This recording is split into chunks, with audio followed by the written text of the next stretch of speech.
것입니다. 아멘. 오늘 예배를 통해 하나님께서 우리에게 주시는 말씀 사도행전 10장 23절에서 35절, 44절에서 46절의 말씀입니다. 이 살아계신 하나님의 말씀을 박미성 자매가 낭독할 때 하나님의 음성을 들으시기 바랍니다. 이튿날 일어나 그들과 함께 갈새 욥바에서 온 어떤 형제들도 함께 가니라. 이튿날 가이사랴에 들어가니 고넬료가 그의 친척과 가까운 친구들을 모아 기다리더니 마침 베드로가 들어올 때에 고넬료가 맞아 발 앞에 엎드려 절하니 베드로가 일으켜 이르되 일어서라 나도 사람이라 하고 더불어 말하며 들어가 여러 사람이 모인 것을 보고 이르되 유대인으로서 이방인과 교제하며 가까이 하는 것이 위법인 줄은 너희도 알거니와 하나님께서 내게 지시하사 아무도 속되다 하거나 깨끗하지 않다 하지 말라 하시기로 부름을 사양하지 아니하고 왔노라. 묻노니 무슨 일로 나를 불렀느냐.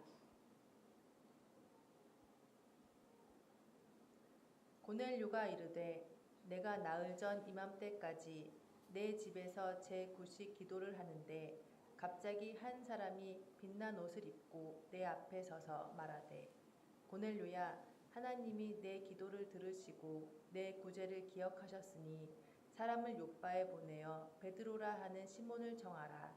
그가 바닷가 무두장이 시몬의 집에 유숙하느니라 하시기로 내가 곧 당신에게 사람을 보내었는데 오셨으니 잘하였나이다.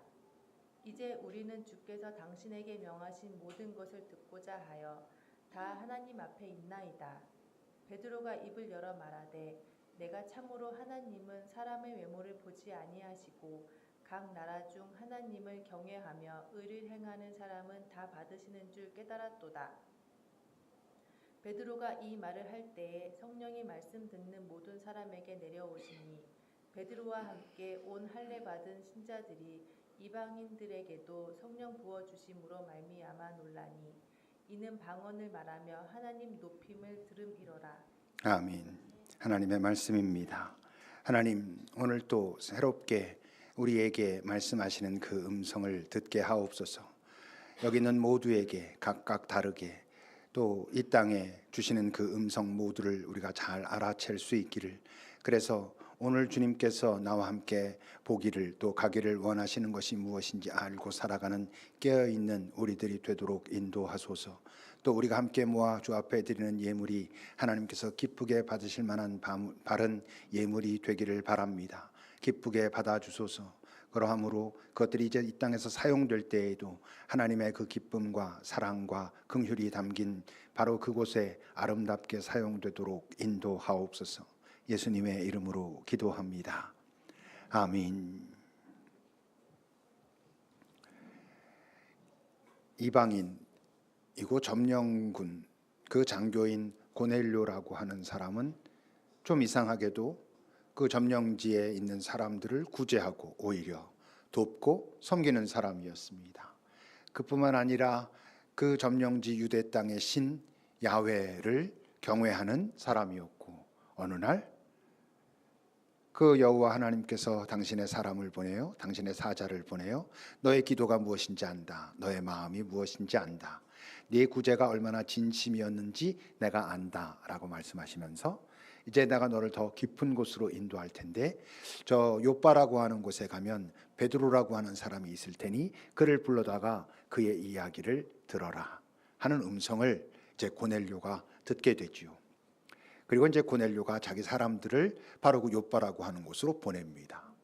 그들이 가고 있는 바로 그때 그 욥바에 있던 베드로에게는 어떤 일이 벌어지죠? 그도 역시 그가 기도하는 그 시간, 기도하러 올라갔을 때 환상 속으로 들어갑니다. 환상 속에 들어갔을 때 그 부정한 짐승으로 규정됐던 그 바구니가 내려오면서 먹어라. 그러니 이건 먹을 수 없습니다. 먹지 않았고 먹지 않아야 됩니다. 그랬는데 어떤 음성을 듣습니까? 하나님이 깨끗하게 하신 것을 네가 속되다 하면 안 된다 하는 일이 3번이나 벌어지면서 확실하게 하시고, 이게 뭐지라고 헷갈려 하는 그때 또 성령의 음성을 듣지요. 이제 누군가 거기에 도착할 텐데 그들의 이야기를 듣고 그들을 따라가라 하는 음성도 듣게 됩니다. 그래서 어떡합니까? 그들을 만나고 받아들이고 하루를 채우죠. 아마 그 밤에 베드로가 여러 생각을 했을 거라고요. 도대체 이게 뭘까 하는 생각도 하고, 도대체 이게 어떻게 이런 일들이 벌어지고 있는 건가라는 고민도 하고, 이제 그렇게 하루를 자고는 따라가라 했으니까 23절입니다. 이튿날 일어나서 이제 그들과 그 고넬료가 보낸 사람들과 함께 갈 때 혼자서 가기는 이게 뭔가 조금 이상한 거예요. 너무 낯선 일이니까. 그래서 요바에 있었던 어떤 형제들, 유대인 예수 믿는 자들이죠. 그들도 데리고 함께 이제 떠나기 시작했습니다. 하나님께서 가라 하시니까 가는 거죠. 가면서도 그 마음속엔 좀 의구심이 있는 거죠. 도대체 이게 뭘까라고 하는 의구심이 있고, 근데 그러면서도 이제 기대가 있죠. 이게 뭔가 낯선 일인데 하나님께서 그렇게 하라 하시고 하는 것이 분명하니 뭔가 일이 벌어지겠구나라는 마음을 가지고 이제 갔습니다. 그랬을 때 24절입니다. 이튿날 이제 가이사라에 들어갔는데 고넬료는 그의 친척과 가까운 친구들을 모아놓고 베드로를 기다리고 있었습니다. 왜 사람들을 다 모았겠어요? 이게 좋은 걸 아니까, 이게 사람에게 꼭 필요하다는 것을 아니까, 자기도 정확하게 모르지만 이게 얼마나 중요한 것인지 그가 지금 느끼고 있으니까. 여러분, 우리도 정말 좋은 것이 있으면 내가 사랑하는 사람들, 가까운 사람들에게 나누고 싶을 것 아니겠어요? 그러니 지금 자기가 사랑하는 사람들, 가까운 친구들을 다 모아놓고 기다리고 있는 겁니다.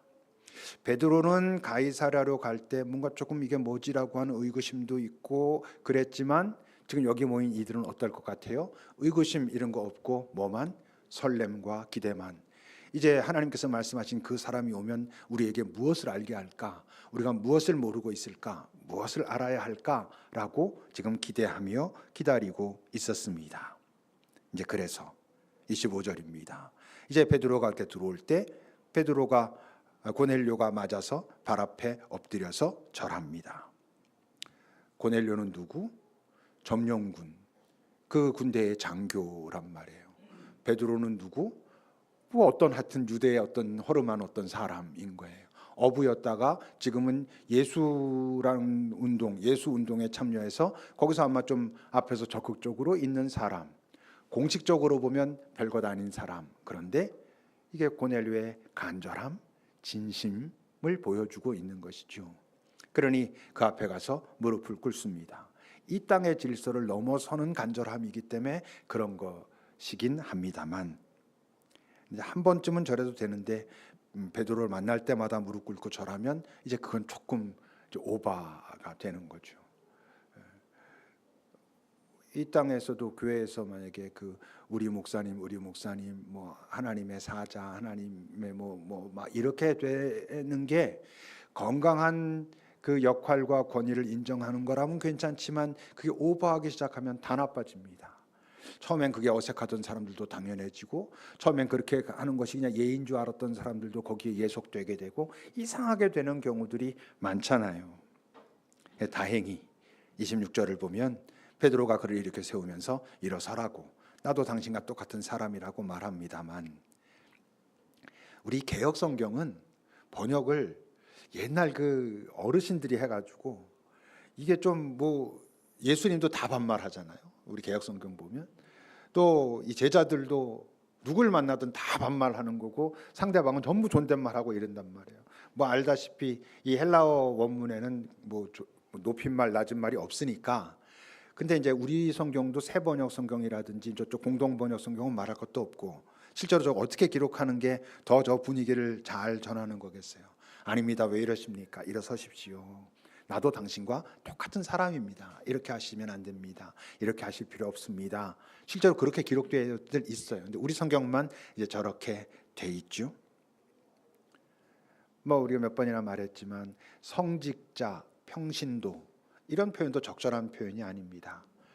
목사나 뭐 전도사나 뭐 신부나 이런 사람들을 성직자라 하고 나머지 사람들을 평신도라고 하고, 그게 어떤 역할의 구분의 의미라기보다는 계급의 구분처럼 들릴 가능성이 많거든요.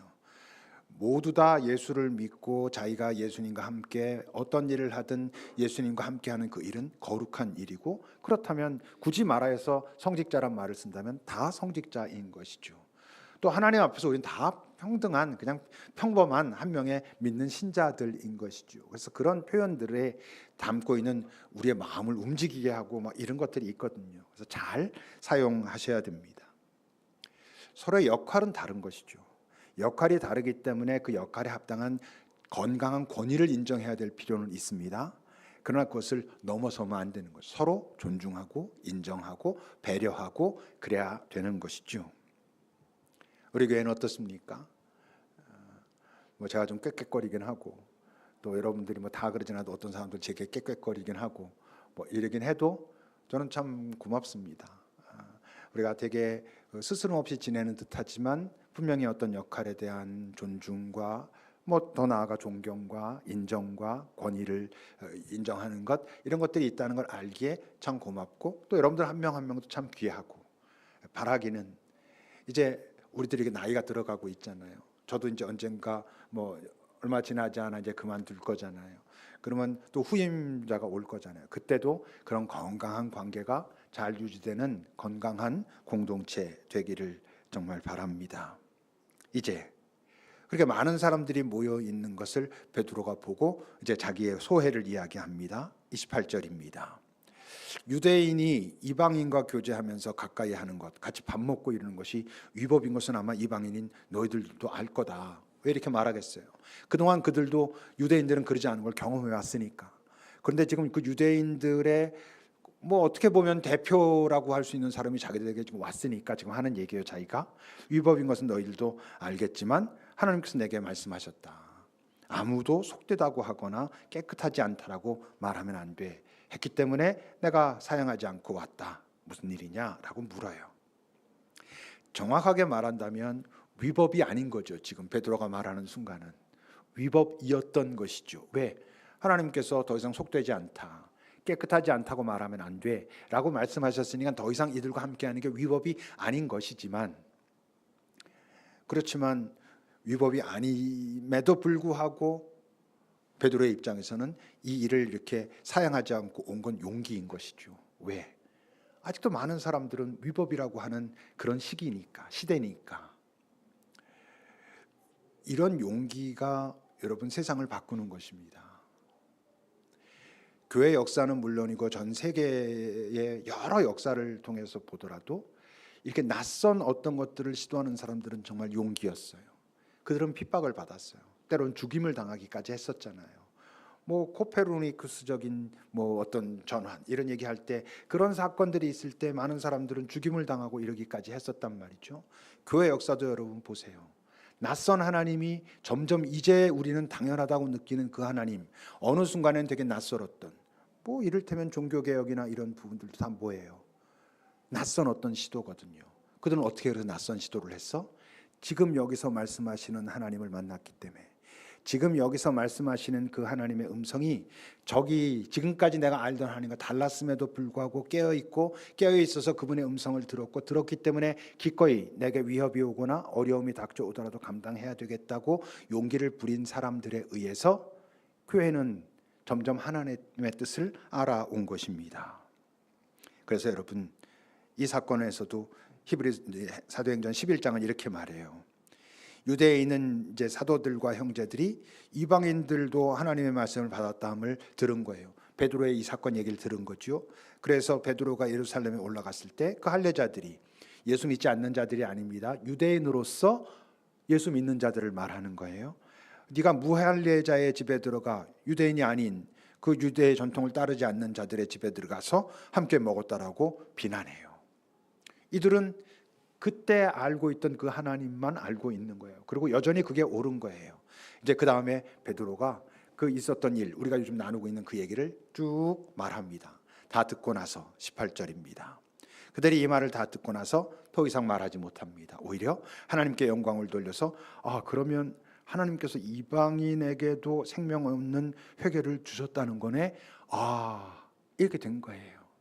이들도 지금 달라진 하나님을 알게 된 거예요. 경험하게 된 거예요. 누구에 의해서? 모두 다 아니다 그럴 때 깨어 있음으로 하나님의 음성을 듣고 그것을 용기를 가지고 시도한 사람에 의해서 그 일이 벌어졌다고 하는 거죠. 자, 이제 무슨 일로 나를 불렀느냐? 그러니까 고넬료가 그간 있었던 일들을 이야기할 거 아니에요. 우리가 이미 알고 있는 들었던 30절부터 보십시오. 고넬료가 말합니다. 내가 나흘 전 내 집에서 내 굿이 정해진 시간 기도를 하는데 갑자기 한 사람이 빛나는 옷 입고 나타났습니다. 내 이름을 불렀고 내 기도를 들으시고 내 구제를 하나님이 기억하고 계시다라고 내게 말했습니다. 그리고는 요빠에 보내서 베드로라는 사람을 청해라. 그래서 내가 당신께 사람을 보냈는데 이렇게 오셨으니 고맙습니다. 잘하셨습니다. 이제 당신이 하는 얘기를 우리가 들으려고 이렇게 모여 있습니다. 말씀하소서. 이렇게 한 거예요. 베드로가 지금 고넬료가 하는 이 얘기를 이렇게 들으면서 분명히 하나님의 음성을 듣고 베드로가 지금 고넬료 있는데 왔지만 이게 뭔가 좀 분명하지 않았잖아요. 근데 지금 이 얘기를 들으면서 처음에는 의구심을 갖고 왔단 말이에요. 도대체 무슨 일로 나를 불렀느냐? 이게 위법인데 하나님은 아니라 했는데 오긴 왔지만 도대체 왜 그러느냐? 그랬을 때 고넬료가 쭉 얘기를 했어요. 이 얘기는 자기가 그 요빠에 있을 때 환상 중에 했던 경험과 매우 이게 뭔가 이게 딱 아귀가 맞는 얘기잖아요. 하나님이 이 고넬료한테 그러셨고 그때 나한테는 이렇게 하셨고 지금 그래서 이런 일이 이렇게 벌어진 거라고 했다는 거잖아요. 그러니까 베드로의 감정이 어떻게 달라졌을 것 같아요. 처음엔 의구심으로 이게 무슨 일이지 그랬다가 점점 그 얘기를 들으면서 놀라다가 다 그것이 이제 눈에 보이고 나니 감동하는 것이죠. 하나님이 정말 또 이렇게 행하신다고 라고 감동한 거예요. 그러니 이렇게 말해요. 34절부터입니다. 베드로가 말합니다. 내가 참으로 하나님은 사람의 외모를 보지 않으시는구나. 그런 줄 알았는데 이런 얘기거든요. 저 사람의 외모를 보다라는 얘기가 차별 대우, 편애 이런 뜻이에요. 그러니까 하나님은 차별 대우를 안 하시는 분이구나. 하나님은 편애하지 않는 분이시구나라고 놀라는 거예요. 그건 무슨 뜻이에요? 지금까지 하나님은 차별 대우하는 분으로 알고 있었던 거예요. 자기네들은 차별 대우라고 하지 않았지. 뭐라고 말했어? 우리가 선민이다, 선택된 백성이다 이렇게 말했었지요. 근데 그거 아니었구나 이러는 거예요. 하나님은 편애하시는 분이 아니구나라고 놀라는 거예요. 그러면서 하나님은 편애하거나 차별 대우를 하시는 게 아니라 누구든 하나님을 경외하고 의를 행하는 사람은 다 받으시는 분이라는 걸 내가 알았다. 그동안 우리 유대인들이 착각했었구나. 유대인이니까 선택하셨고 유대인이니까 받으신 줄 알았는데 그게 아니고 유대인이어서 받는 게 아니라 하나님을 진심으로 경외하고 의를 행하는 자들을 받으시는구나 라고 놀랐다는 거예요. 하나님을 경외하며 의를 행하는 삶을 다른 말로 하면 이 고넬료에게도 사용됐던 단어 뭐예요? 경건한 삶이라는 거예요. 근데 경건이라고 하는 단어가 신약에도 나오고 구약에도 우리 단어로 나옵니다. 근데 그 경건이 거의 70번 가까이 나오는데 그 경건하라 아니면 뭐 경건한 사람 누구가 있었다 이런 얘기는 많이 나오는데 그 경건에 대해서 구체적으로 설명한 곳은 한 곳밖에 없어요. 그게 야고보서예요. 야고보서 1장을 보십시오. 하나님 아버지 앞에서 정결하고 더러움이 없는 경건은 진짜 경건은 참 경건은 무엇이냐 하면 고아와 과부를 그 환난 중에 돌보고 다른 말로 하면 약자를 어려운 자를 힘든 자를 고난 중에 빠진 자를 돌보는 것 그리고 또 하나 자기를 지켜 세속에 물들지 않는 것 자기를 지켜 세속에 물들지 않는다는 것은 이 세상 질서에 저항하는 것 이 세상이 옳다고 하는 것을 따라가지 않고 하나님의 뜻을 찾고 그 뜻을 따라가는 것 그러려면 이 세상에서 어려움이 있을지 모르지만 그럼에도 불구하고 저항하며 살아가는 것 그게 경건이라고 말하고 있어요. 약자를 돌보고 이 세상에 저항하는 것 그리고 그 행동이 바로 의를 행하는 것이죠. 그런 자들을 하나님은 받으신다라고 지금 베드로가 자기도 새롭게 깨달았다라고 말하고 있는 중이에요. 근데 여러분 지금 베드로가 하나님은 사람을 차별 대우하는 분이 아니시구나. 유대인들만 당신의 백성이라고 말씀하시는 분이 아니셨구나. 하나님을 경외하고 의를 행하는 사람은 누구든 다 받으시는 분이구나. 내가 그런 하나님이라는 것을 깨달았다. 이게 무슨 뜻이에요? 그가 지금까지 가지고 있던 하나님에 대한 인식이 확장되었다. 이런 뜻이잖아요. 나는 지금까지 하나님을 이런 분으로 알고 있었는데 이 상황들을 지금 다 보고 나니 하나님은 이런 분을 넘어서는 어떤 분이었구나 라고 말하는 거예요. 여러분, 이렇게 하나님에 대한 인식의 확장, 어떻게 해서 지금 베드로가 경험하게 됐어? 지금 여기에 나에게 말씀하시는 하나님을 만났기 때문에 그 인식이 확장된 것이죠. 이전에 알고 있던 하나님, 유대교 전통에서 말하는 그 야훼 하나님이 아니라 오늘 나에게 새롭게 말씀하시는 그 하나님을 만날 수 있었기 때문에 그가 하나님에 대한 인식이 확장되는 거잖아요. 그러니 여러분, 하나님에 대한 인식의 확장은 누구만 경험할 수 있어? 지금 여기에 하나님, 여기서 말씀하시는 하나님과 소통할 줄 아는 자들만 그 하나님이 확장되는 거예요. 근데 여러분, 하나님에 대한 인식이 확장된다는 건 또 뭘 의미해요? 하나님에 대한 의식이 확장된다는 건 인간에 대한 인식이 확장된다는 걸 의미해요. 하나님이 이런 분이구나라는 걸 깨달았기 때문에 베드로가 인간에 대한 태도가 달라질 수밖에 없는 거예요. 그게 달라지는 것과 함께 또 뭐가 달라져? 당연히 이 세계, 이 세상에 대한 인식이 달라지는 거예요. 그게 확장되는 거예요. 지금까지 나는 세상을 이런 거라고 생각했었는데 그러지 않구나.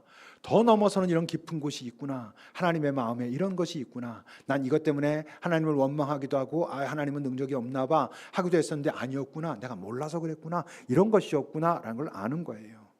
인간이란 건 이런 존재고 하나님은 왜 이런 인간을 이렇게 두고 이러고 저러고 나름대로 자기의 어떤 그 잣대, 이전까지 알고 있는 하나님에 의해서 만들어진 자기의 잣대로 뭔가 재단해 왔는데 하나님에 대한 인식이, 그 지혜가 확장되니까 인간에 대한, 세상에 대한 그 인식이 확장돼요. 그게 뭐야? 그게 진짜 지혜잖아요. 하나님을 알고 인간을 이전보다 더 깊이 알고 가장 먼저 나를 더 알게 되고 내가 살아가는 세상을 더 잘 알게 되고 뭔가가 보이기 시작하고 통찰하고 이 세상에 말하는 이 표피적인 것 말고 더 깊은 곳에서 움직이고 있는 어떤 현상들이 보이기 시작하고, 여러분, 이게 지혜 있는 자죠. 그 지혜는 어떻게 생긴다고? 하나님에 대한 인식이 확장돼야 이전보다 지혜로워지는 것입니다.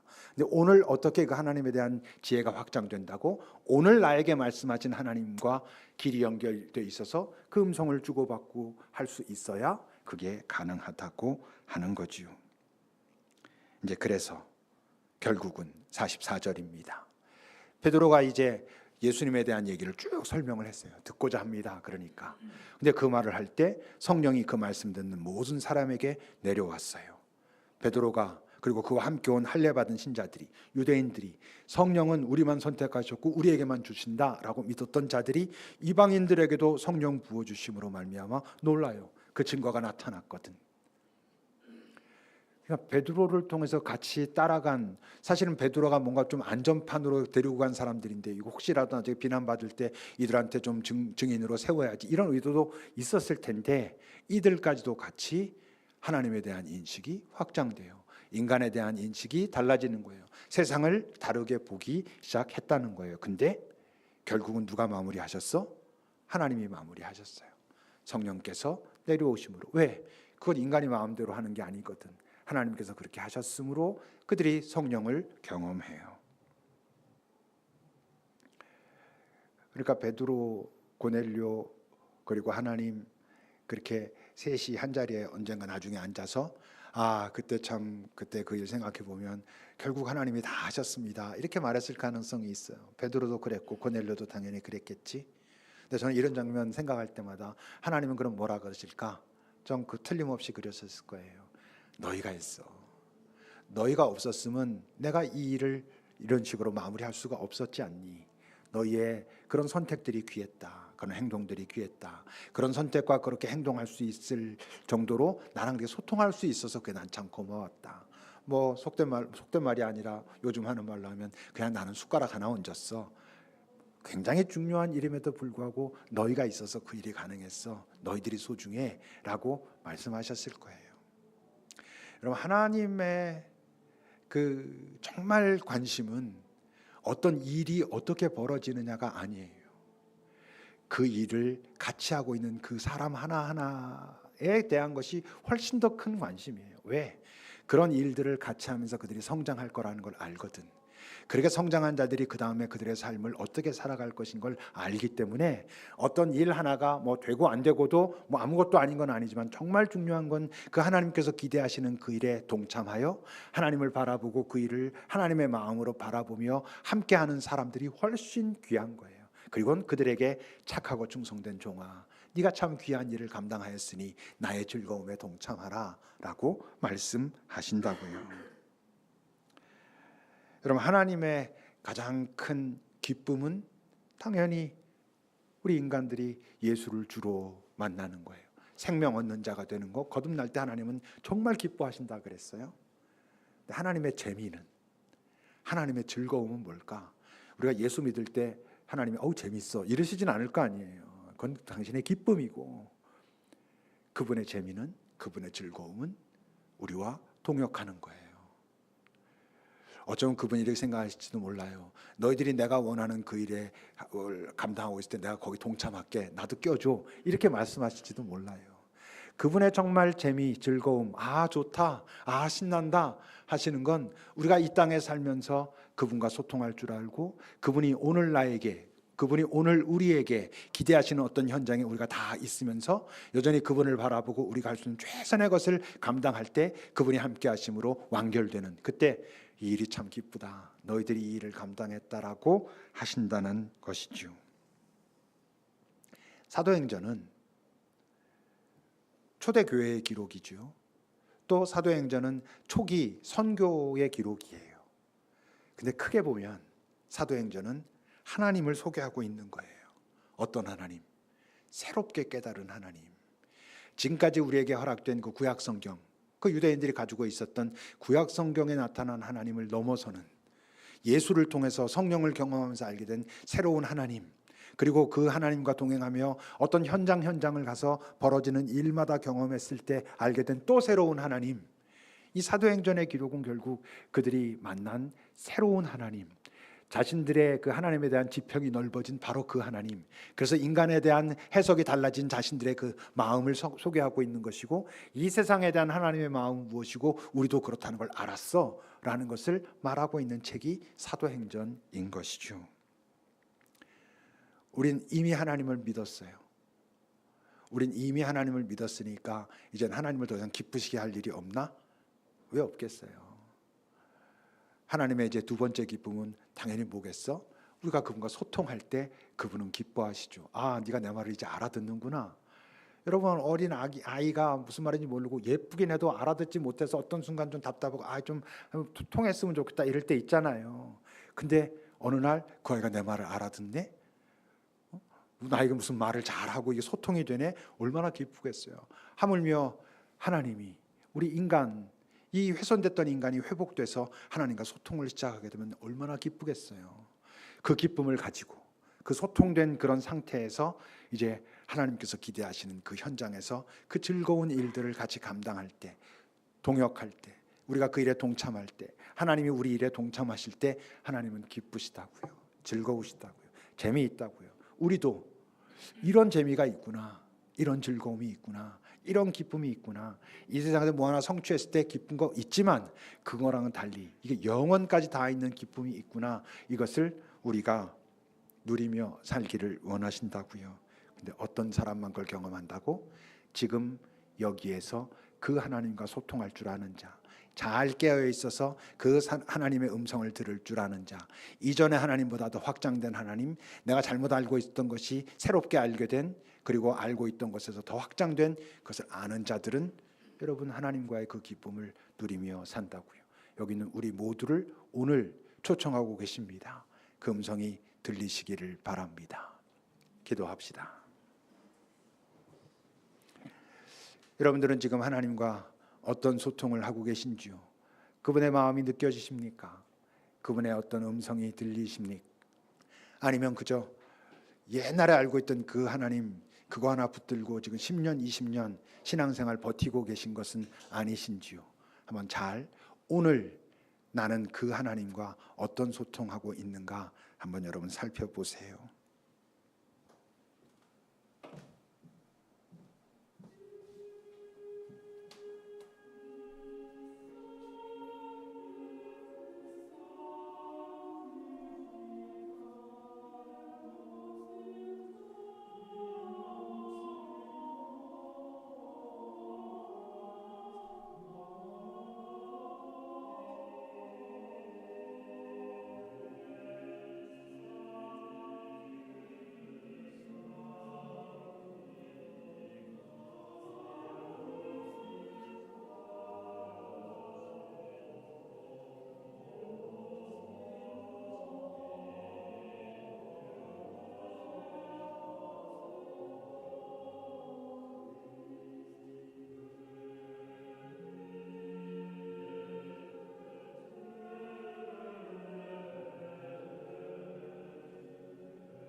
하나님, 우리는 얼마나 많이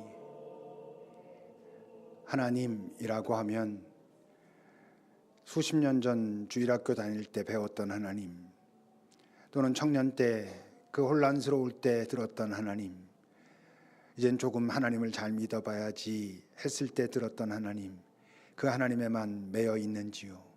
오늘 나에게 새롭게 말씀하시는 하나님, 지금의 나에게 말씀하시는 그 하나님의 음성을 들을 수 있어야 현재의 나로 살 수 있다는 것을 우리가 잊지 않게 하소서. 그러기 위하여 하나님과 소통하는 법을 배우고, 지금 깨어있는 법을 배우고, 어제의 하나님, 내일의 하나님이 아니라 지금 현존하시는 바로 그 하나님께로 다가서는 노력을 하는 우리들이 되게 하소서. 그것이 다른 것도 바쁜데 하는 일이 아니라 그것을 해야 나로 오늘을 살 수 있다는 것을 다 살아내는 우리들이 될 수 있기를 바랍니다. 여기는 한 명 한 명 오늘도 말씀하시는 그 개인적인 음성을 다 듣게 인도하소서. 예수님의 이름으로 기도합니다. 아멘.